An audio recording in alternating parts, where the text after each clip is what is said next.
নমস্কার, আমি সোমা। চলে এলাম তোমাদের সাথে একটা মিষ্টি ব্লগ নিয়ে। তো বন্ধুরা, আজকে আমি শেয়ার করছি তোমাদের আমার অফিস যাওয়ার একটি দিন। তো দেখো, ফাইনালি বাড়ি থেকে বেরিয়ে পড়লাম। তো বাস ধরতে গিয়েছিলাম, কিন্তু একটা ভাইয়ের সাথে দেখা হলো। ও যাচ্ছিল ডেবরা আর কি। তো বললো, তুই কি যাবি? আমি বললাম ঠিক আছে, যাওয়াই যাক। তো ফাইনালি আমি ডেবরা চলে এলাম। তারপর দেখতেই পাচ্ছ আমার হাতে একটা ব্যাগ। হ্যাঁ, আমি ডেবরাতে একটা ব্যাগ আমার খুব পছন্দ হয়েছিল, তো ভাবলাম নিয়েই নিই। তো ফাইনালি আমি চলেই এলাম আমার অফিসে। তো দেখো, এই যে অফিসে যাচ্ছি, আমি যাই মানে ধরো ওই 10:30টার দিক করে, মানে আমাদের অফিসটা স্টার্ট হয়। তো 10:30 6টা, মানে 10:30 থেকে 6টা।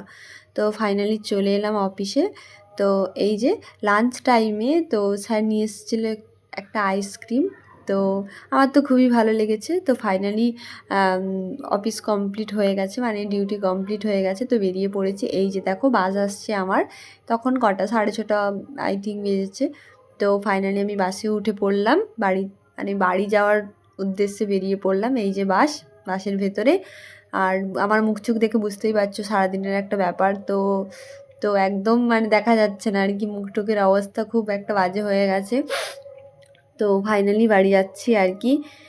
হ্যাঁ, আর মোটামুটি 10:30 থেকে 6টা অবধি আমার ডিউটি, 6:30টায় বাস থাকে।